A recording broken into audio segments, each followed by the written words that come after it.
welcome to my vlog.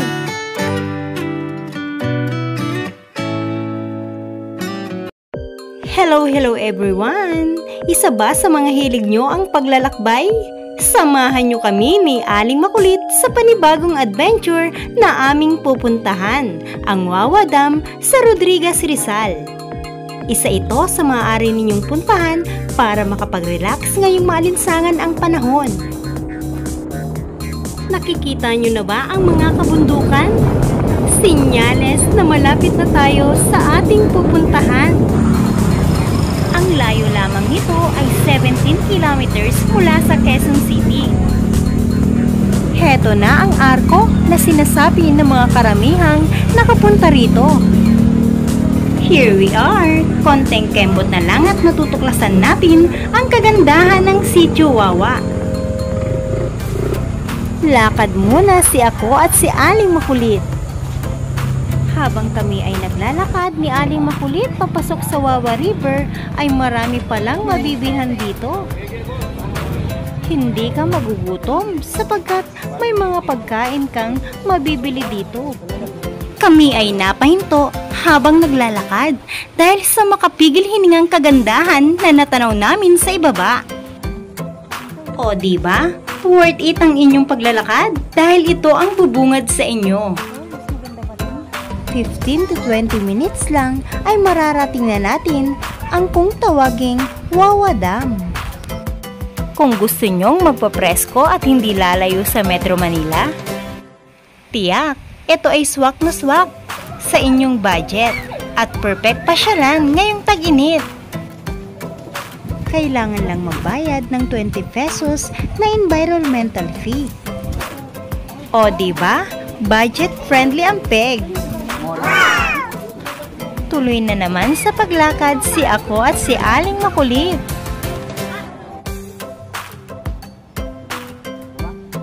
Kamangha-mangha ang mga rock formation dito.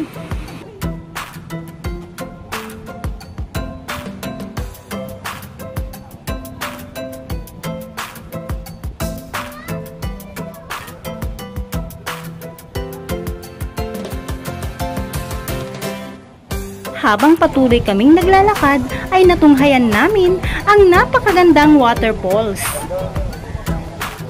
Nagkakahalaga lamang ito ng 100 hanggang 200 piso ang mga cottages na makikita sa baba ng waterfalls. Kaya naman hindi kataka-taka na dinarayo ito ng mga taga Rodriguez Rizal at mga karatig bayan nito. O diba? Perfect na summer destination ito. Paalala lamang lalo na sa mga chikiting na katulad ni Aling Makulit na dapat ay kailangan magdobling ingat dahil medyo madulas dito sa ibaba ng waterfalls.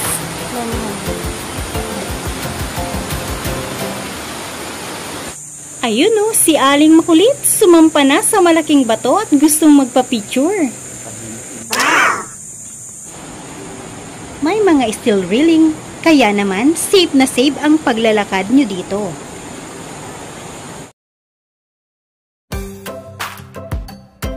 Ayan, malapit na po kami ni Aling Makulit. Let's go! We are so excited! Sa ibaba ay may mga nakaabang na mga bangkero. Charan-charan! Simpleng ngiti lang si ako.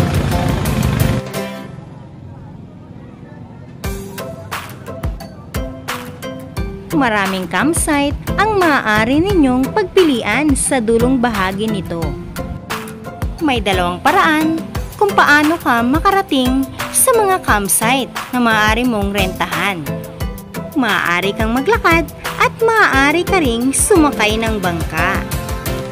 Tutuklasin namin ang kahiwagaan at kagandahan ng Sitio Wawa. Pagpasyahan namin na pumunta sa campsite, kaya naman kinailangan naming sumakay ng bangka. Sakay na si Apo at si Aling Makulit.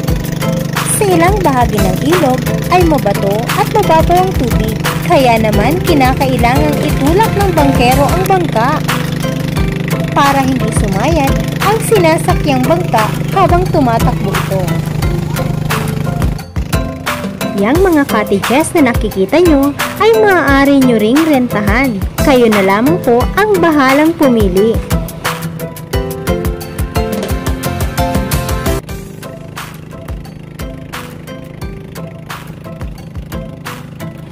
At kung gusto nyo naman na malibot ang buong Wawa Dam ay walang problema. Meron tayo ditong boat tour na nagkakahalaga lamang ng 250 pesos.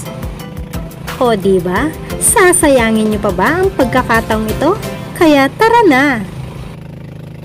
Alam nyo ba na ang sitio Wawang ito ay parte ng kasaysayan ng ating bansa dahil sa maalamat na kabundukan dito?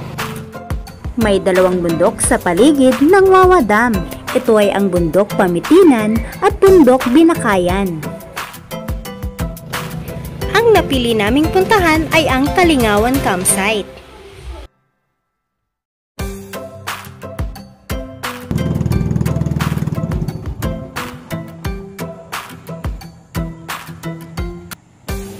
Sa wakas ay nandito na kami sa aming nirentahang campsite.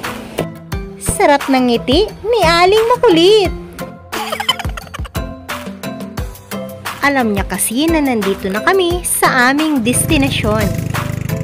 3 hanggang 5 minuto lamang ay mararating mo na ang campsite na ito.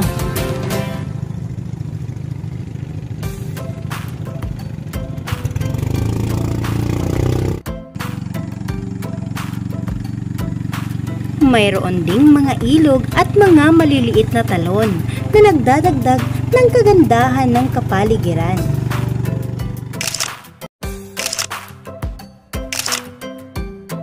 Ang mga cottages sa paligid ng Wawa Dam ay nagbibigay ng masarap na pagkakataon para mag-relax at mag-enjoy sa kagandahan ng kalikasan. Ito ay nag-aalok ng lugar para sa pahinga at pagpipiknik ng mga bisita. Ang mga cottages ay karaniwang malapit sa lawa na nagbibigay ng magandang tanawin habang nagpapahinga o kumakain ang mga bisita. Ito ay simple, ngunit komportableng istruktura, kadalasang gawa sa kahoy kawayan na nakaayos sa paligid ng dam. Nang makababa na kami sa bangka ay akmang lulusong na sa ilog si Aling Makulit, buti na lang napigilan ko. Di namang napaghahalata ang nais na niyang magtampisaw sa tubig. Kain muna si ako at si Aling Makulit habang lumalanghap ng sariwang hangin. Mamigay ka naman, Aling Makulit!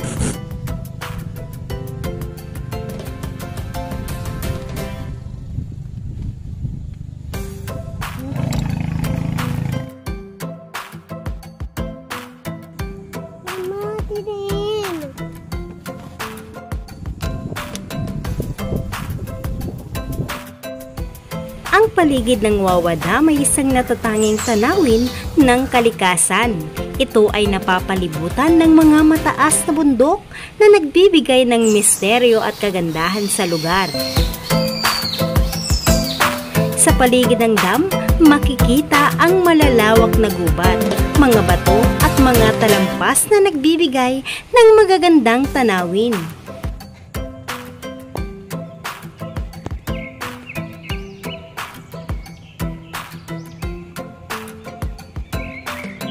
Ang lugar ay puno ng buhay, mula sa mga halaman at puno hanggang sa mga ibon at iba pang mga hayop.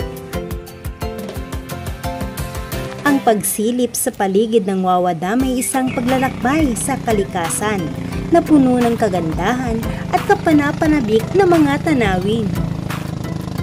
Alam nyo ba na ang Wawa River ay isang mahalagang bahagi ng Wawa Dam? Ito ang ilog na nagmumula mula sa kabundukan at tumadaloy patungo sa lawa. Ang ilog na ito ay nagbibigay ng supply ng tubig sa dam at nagdudulot din ng malaking kagandahan sa paligid ng lugar. Ang Wawa River ay kilala rin sa kanyang malinis na tubig at natural na ganda. Speaking of natural na ganda, ayan si ako, Char! Sa paligid ng Wawa River, mayroong ilang magagandang campsite na nag-aalok ng kamangha-manghang karanasan sa kalikasan. Halina't atin ang libutin ang mga campsite na ito. Solinas Campsite. Dito makikita ang iba't ibang uri ng turista sa lugar na ito. May mga lokal na turista mula sa mga kalapit na lugar sa Rizal at Metro Manila na madalas bumisita sa Wawa Dam. Nature Spot Campsite. Marami ring dayuhang turista mula sa iba't ibang bansa ang nagpupunta sa Wawa Dam upang masilayan ang kagandahan ng kalikasan ng Pilipinas. Sila ay interesado sa mga magagandang tanawin at mga aktibidad. Ay ilang mga turista rin na mahilig sa mga outdoor activities tulad ng hiking, camping at birdwatching. Ang Wawa Dam ay isang perpektong destinasyon para sa kanilang mga layunin dahil sa malawak na espasyo at likas na kagandahan ng lugar. Mayroon ding mga turista na hinahanap ang mga bagong adventure at karanasan sa kalikasan. Ang Wawa Dam ay nagbibigay ng mga oportunidad para sa kanila na subukan ang iba't ibang aktibidad tulad ng rock climbing, rappelling at iba pa. Anong Spot Campsite.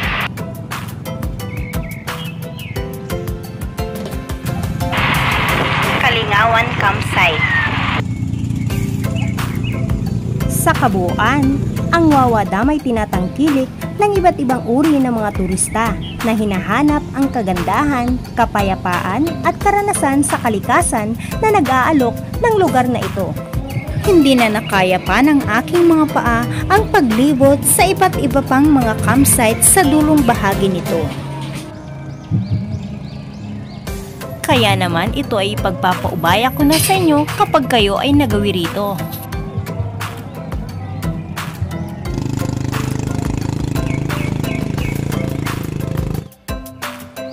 Aba-aba, si Aling Makulit nauna na sa ilog. Hindi na talaga paaawat si Aling Makulit. Ito ang kabuuan ng campsite na aming nirentahan, ang Kalingawan Campsite. Napakalawak ng sakop nito kaya naman maaari ninyong dalhin pati mga kamag-anakan nyo. Sa likod ng campsite na ito ay may mga tanimang gulay. May paparating. Wow, salamat. Sariwa po yan. Salamat. Hindi po. Inyo nang asahan sa pagdating nyo dito sa Wawa Dam ay wala ng signal. Dahil naliligiran ang lugar na ito ng mga kabundukan. Ganun pa man ay huwag nang mag-alala dahil meron naman ditong PisoNet. Maaari ka rin ditong mag-rent ng videoke kung mahilig kang kumanta.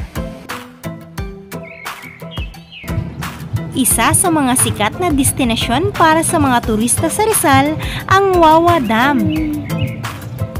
Isang magandang tanawin na kadalasang pinupuntahan para sa kanyang natatanging kagandahan.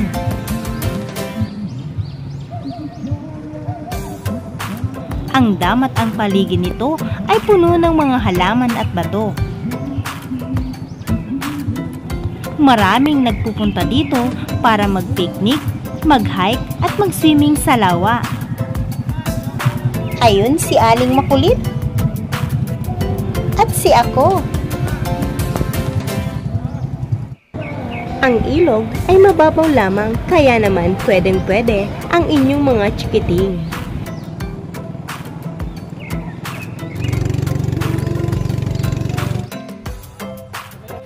Napakamura pala ng buko dito. Nagkakahalaga lamang ng 20 pesos ang isa. Kaya naman, 5 kaagad ang aking binili. Pampapawi ng uhaw. At napakalaking tulong nito para sa mga may UTI. Kaya, buko pa more. Kung naghahanap naman kayo ng palikuran ay walang problema dahil lahat ng campsite ay meron.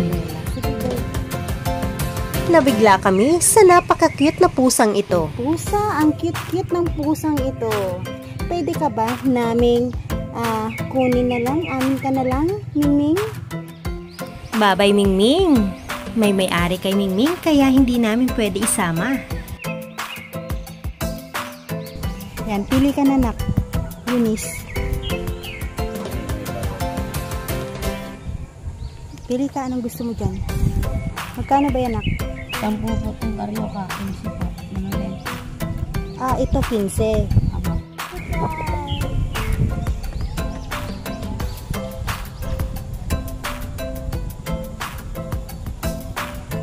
Yan, gusto mo? Ito. Thank you. Lalaro silang dalawa. Nakasuka ng palaruan. Tara, uwi na tayo na. Balik namin po dito. Maglaro ulit kayo, ha? Anong gusto nyong laro? O Eunice, anak, alam mo po ba ang larong yon? Tagu-taguan? At sino naman po ang taya sa inyo? Ikaw? Eunice, siya daw yung taya. O sige, tara na. Uwi na tayo, baby. Todong ngiti si ako. Pero teka, bakit ganito ang mukha ni Aling Makulit? Mukhang ayaw pa niyang umalis at gusto niyang makipaglaro sa kanyang bagong kaibigan. Yan, uwi na po kami ni Aling Makulit.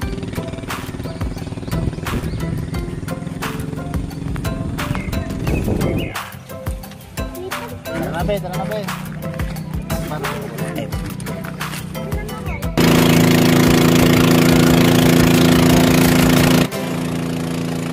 Huwag kalimutang mag-like, mag-comment, mag-subscribe sa aming channel para sa iba pang mga paglalakbay at adventures. Sana ay nagustuhan ninyo ang kagandahan at kasaysayan ng lugar na ito. Maraming salamat sa pagtangkilik at pagsubaybay sa aming paglalakbay sa Wawa Dam. Paalam!